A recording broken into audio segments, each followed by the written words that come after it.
Welcome to Primetime News. It's Monday, April 21st here in Seoul. I'm Choi Yu-sun. And I'm Sean Lim. Thank you so much for joining us.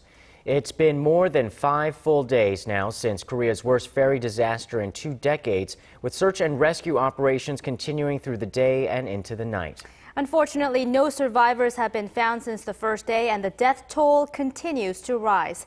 Let's go live now to our Hwang and Myung-kil standing by at Paengmok-hang Harbor, which is just 20 kilometers from the accident scene. Guys?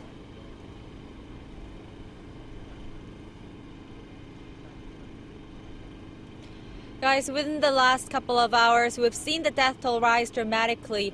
Dozens of bodies have been retrieved, and the death toll currently stands at 87, but that number is fast changing. The bodies have not been identified yet, but most are suspected to be high school students and also includes foreigners. It has been endless crying and wailing of family members of the victims here each time they were confirmed that their child has passed away in the sunken ferry. Some family members of those still missing from the ferry disaster made a boat ride to the site of the accident earlier today. Around 20 people took 2 boats and was out for 3 hours. When they returned from that trip, some put on a brave face, but most had bleary eyes and faces swollen from crying. But rescue operations for possible survivors will continue throughout the night. That's right. The divers will be working around the clock to speed up the rescue operations. And flares and fishing boats with powerful floodlights will help the divers operate in the dark. More than 200 rescue boats, 32 aircrafts, and over 600 rescue personnel took part in today's search operations. They have been trying to enter the vessel's cafeteria, which is where many of the passengers were believed to be at the time of the accident, but so far no word on whether that was a success. And 2 underwater submersibles sent by the U.S. made research operations on the 3rd and 4th floors of the vessel. As bodies are being retrieved, we expect the death tolls to even rise further later on. This has been Myung-kil and Hwang reporting live from Paengmok-hang Harbor. President Park Geun-hye has spoken out in no uncertain terms about the captain and crew of the sunken Sewol-ho ferry, likening their actions on the day the ship capsized to murder. She also gave a slap on the wrist to public officials who have been criticized for inefficiency and backed it up with a real threat to punish those responsible. Our Yoo Lee-an reports. 먼저 무엇보다 선장과 일부 승무원들의 행위는 상식적으로 도저히 납득할 수 없고 용납될 수 없는 살인과도 같은 행태였습니다. Likening the act to murder, President Park Geun-hye criticized the actions taken by the captain and his crew at the time of the accident during a meeting with senior secretaries on Monday. A communications log had revealed that the captain and crew members of the Sewol-ho ferry had called on passengers to stay where they were during the time of the accident. President Park vowed to make sure justice is handed down. 저는 반드시 단계별로 철저하게 규명해서 무책임과 부조리, 잘못된 부분에 대해서는 강력히 책임을 물을 것입니다. The captain and 2 other crew members are now charged with negligence of duty and violation of maritime law. President Park also had pointed words for public officials, some of whom have been facing criticism for inadequate efforts in rescue operations. 국민들이 공무원을 불신하고 책임 행정을 하지 못하고 있다는 비난을 받는다면 그 책무를 소홀히 하고 있는 것이고 그 자리에 있을 존재의 이유가 없는 것입니다. During the days following the accident, families of the victims grew furious at the government-related personnel and also the Coast Guard for making conflicting announcements on the number of victims and survivors. The families also expressed frustration that the numbers of rescue personnel dispatched to the site and the numbers announced by the government did not match up. Yoo Lee-an, Arirang News.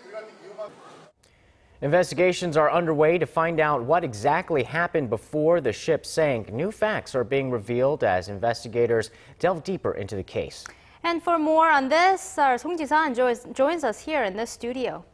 Ji-san, it seems there are many factors that jeopardize the Sewol-ho ferry from having a safe trip. You're right. Now it's evident to say that the Sewol-ho ferry did not put safety first, but instead it put profitability in first place. The company has expanded the capacity of the Seoul ferry to a level that compromised its ability to stay on balance during sail, and too much cargo was loaded on the ship, and the vehicles and containers were not properly tied down, all things that could have contributed to the ship's sinking. It was customary for the operator to do so to make the most money from the 20-year-old ferry. Now take a listen from a former navigator who actually sailed the Seoul ferry in the past. The Sewol ferry should not be steered steeply. It has bad balance due to expansion of the cabin, and there isn't enough water in the bow's tank, which stabilizes its balance, because the operator wanted to load more passengers and vehicles. The former mate said he even considered resigning from the company when he was assigned to sail the risky Seoul ferry. Another employee who works in the industry says it's commonplace that the operator load vehicles and containers that well exceeds its capacity. It's not just a matter of the Sewol ferry. All ferries load excessive cargo above its capacity. The operator is all about raking in as much money as possible. Now, these testimonies do fall in line with the investigators' assumption that the cargo fell to one side of the vessel due to steep steering, making the ferry to lose balance, as well as the third mate and the navigator, who confessed the Seoul ferry steered much more than intended, although their statements are yet to be verified. Well, let's turn to the crew that was on the ship on the day of the accident. The testimonies and the information that they're giving have been varying. It's really a bit of a tough struggle to verify its credibility. Yes, and it's on the captain right now. We have new information that puts what the captain of the Seoul ferry has reportedly told authorities into doubt. Now, did the crew tell passengers to evacuate from the sinking ship? That's still being questioned, but chances are they did not. Now, this, according to analysis by a phonetics professor at Chungbuk Provincial University. On Saturday, the captain told reporters that he did tell passengers to leave the ship, but experts say his tone was relatively weak at the moment he said those words, suggesting he was unsure about the integrity of what he was saying. In the meantime, the first mate did say that he did hear an order from the captain telling passengers to evacuate, but it's not known whether that order was actually announced throughout the ship. And to verify their statement, investigators obtained a new set of data. Is that right? That's right. The Joint Investigation Team has acquired mobile messenger records from over 400 people on board, including the passengers, crew, and personnel of the ferry. They're being pulled from KakaoTalk, the most popular messenger application used by almost every Korean with a smartphone. The investigation into these messages may shed some new light on the timeline of events.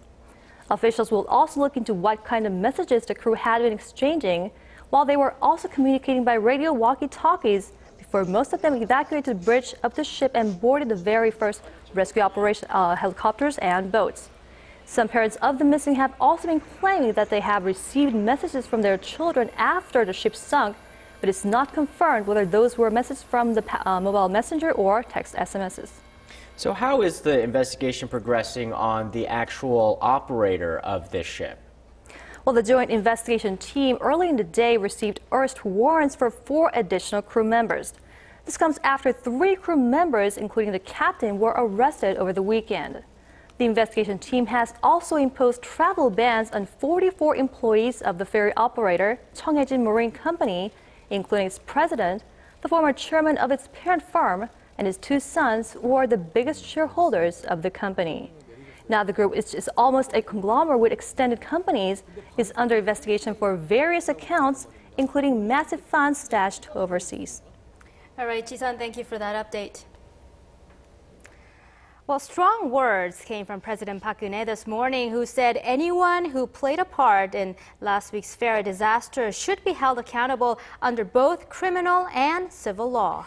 And though the president called the crew's actions akin to murder, would that stand in legal court? For an expert's perspective, Hwang Jung-uk, a professor of law at Hankuk University of Foreign Studies, joins us over the phone. Hello there. Good evening. Let's first talk about the captain and crew who were accused of negligence leading to death, making an error causing a vessel to capsize, and violating laws related to rescue at sea. If found guilty, what is the maximum possible level of punishment? you do have to divide up the captain from the rest of the crew because they're being charged with different charges. As for the captain, he does face the maximum of life sentence, but there is some ambiguity under the new law where the charge has been filed, so there is going to be some controversy about that. Other crews, the maximum penalty might be up to 7 years under the law related to rescue at sea, but these are all theoretical limits. So are there legal grounds to charge them with murder? Well, that's being hotly discussed, and from the comments made by the prosecutor general, I believe that he realizes the political gravity of the situation. They're certainly thinking about it, but from the purely legal theoretical ground, murder requires something called specific intent, and under the Korean criminal jurisprudence, it might be fairly difficult and a big stretch to actually charge him with murder. Professor, what about authorities and the ship operator who failed to question and inspect the safety of the 20-year-old vessel that has gone through excessive renovations? What charges and punishments could they face? Well, I mean, the facts are still coming out, so I think it is probably too preliminary at this point to speculate about what charges could actually be brought against them. I mean, perhaps maybe it might be civil penalties or some kind of administrative actions. We do know that prosecutors are actually going very aggressive against Chung Hae-jin. They're actually looking into unrelated charges as well, such as embezzlement and bribery. So I think the operator will be severely hit no matter what happens. The president specifically pointed out that those responsible will be held accountable regardless of rank and, in particular, self-serving public servants. Do you think this tragedy will spark long-delayed reforms? I really think that it will depend on how strong the resolve President Park will show, because going forward, for there to be a reform, I think there needs to be some kind of independent commission to both investigate and recommend reforms. If the reforms are actually left up to the officials who created the system in the first place, I think there might be little hope for that. So let's hope for some kind of independent commission to form in next coming weeks. All right, Professor Hwang, thank you for your time tonight. Thank you very much.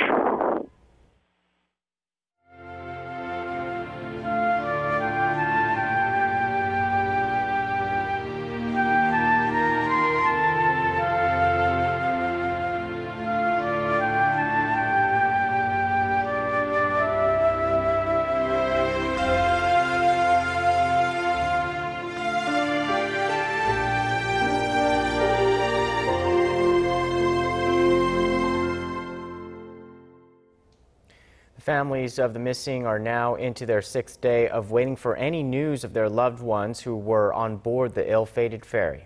They have been camping out in an auditorium near the accident site in Jindo, where our Hwang joins us live. Ji-hye? Guys, families here are really losing hope. Now, as I told you earlier, Prime Minister Chung Won has held closed-door meetings with the representatives of the families to discuss whether to refloat the sunken Sewol-ho ferry. While many still believe their missing loved ones are alive, hopes are fading for others, and now they just want to preserve the bodies. They're afraid that if refloating the submerged ferry using cranes does not take place soon, they won't even be able to recognize the faces of their sons and daughters. Experts say bodies trapped inside the sunken ferry could start decomposing as early as after 72 hours. While cries of grief can be heard here from time to time, rumors are also spreading among the families about how rescue operations are going, how the bodies are being handled, and more. It seems like there's no trust on the authorities. I had a chance to talk with one of the volunteer workers here, and he said that trust is in short supply. Chung Jae-woo came here 3 days ago to offer a helping hand for families waiting for their missing loved ones here at the Jindo Auditorium. He says distrust is mounting here. The government is not giving out exact answers to what the families here have asked for, so their anger seems to be running to an extreme. The families don't even trust each other, and there was a fight among them. We hear that a briefing took place there this afternoon about the progress of rescue operations. What came out of that?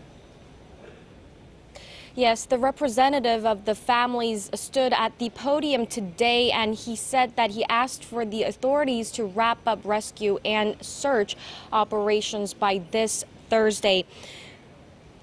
He said the authorities pledged to do their best to meet the deadline. As to complaints from the families that the oil spill is damaging bodies, the representative said that using chemical products to stop the oil spill could worsen conditions when it comes to preserving the bodies still trapped in the water.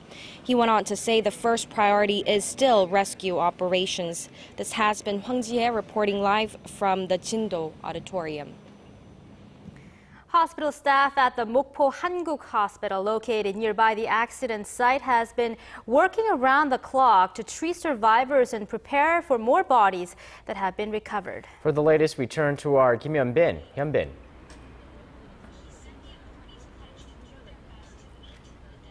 Hey guys, no bodies or survivors have arrived since I got here early in the morning.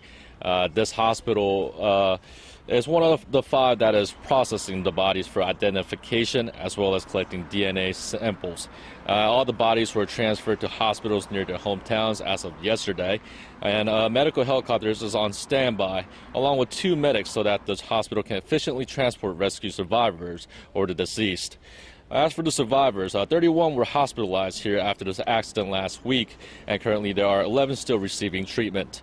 Since rescue operations are well into the 6th day now, hopes of finding survivors are slowly dimming, and officials are expecting more bodies to be transferred here in the coming days. Back to you guys.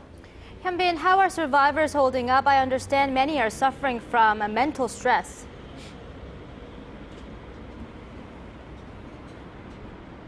Not well. Doctors say all the survivors are suffering from post-traumatic stress, and roughly half are under medication, which is a clear indication of the severity of their condition.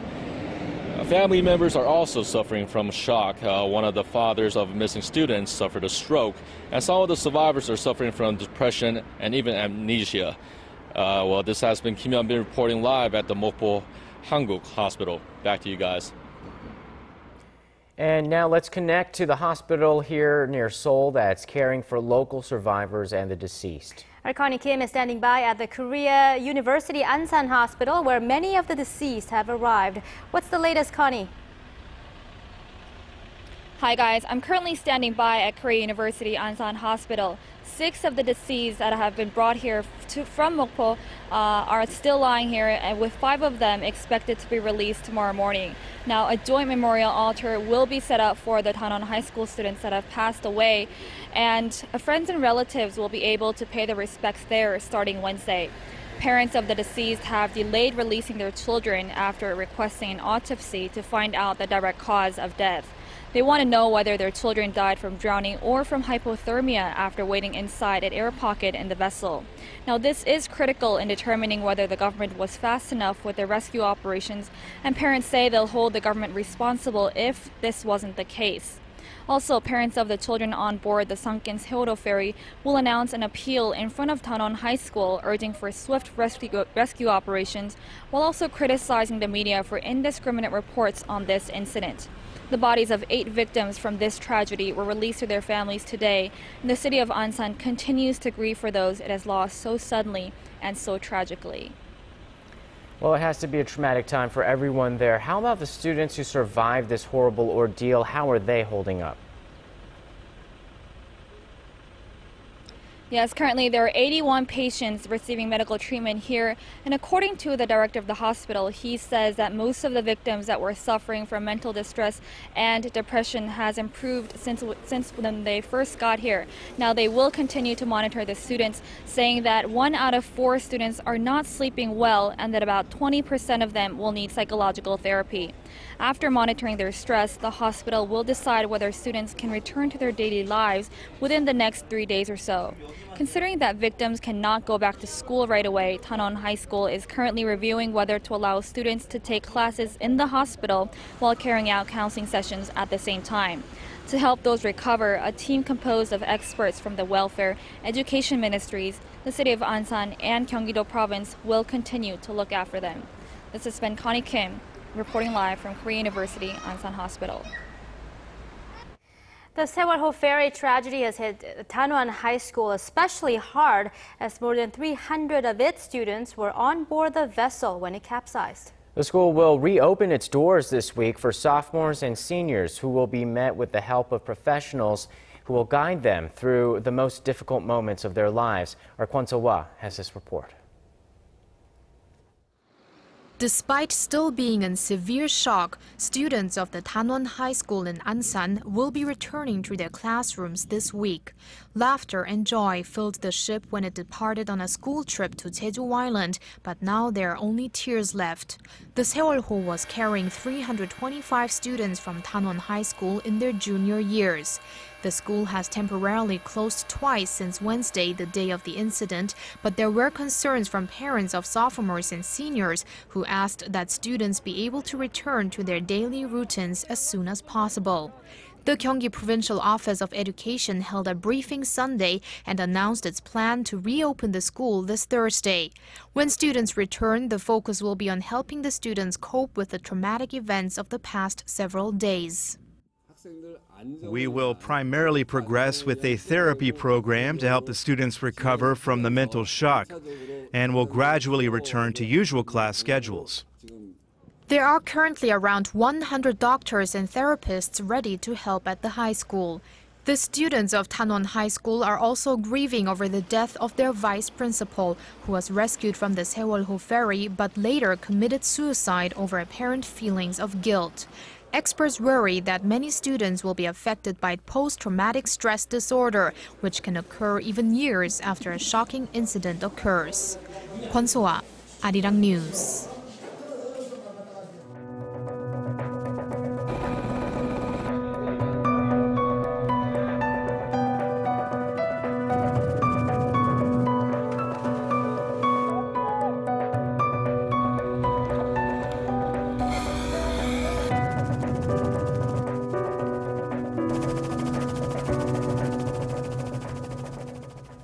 Well, if there's some good news to start off this week, it's that rescue operations are making progress as weather conditions on Jindo become more mild.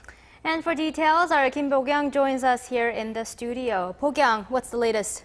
Well, guys, it's definitely a relief that sea conditions are remaining mild. That's largely because tomorrow through Thursday is when we'll get to see neap tides. This is when the speed of tidal currents are at their slowest. Until now, tidal currents moved at a rate of about 2.8 meters per second, but that will go down to a meter per second. Now, at the moment, it's about 12.5 degrees on Jindo with misty conditions. Waves remain fairly calm at 0.5 meters, but strong winds are blowing at a rate of 8.3 meters per second. On Tuesday, there will be 4 opportunities when the speed of tidal currents dip to their slowest. That'll be at 12:57 a.m., 8:13 a.m., 2:16 p.m., and 7:31 p.m., and it should continue for an hour during each of these times.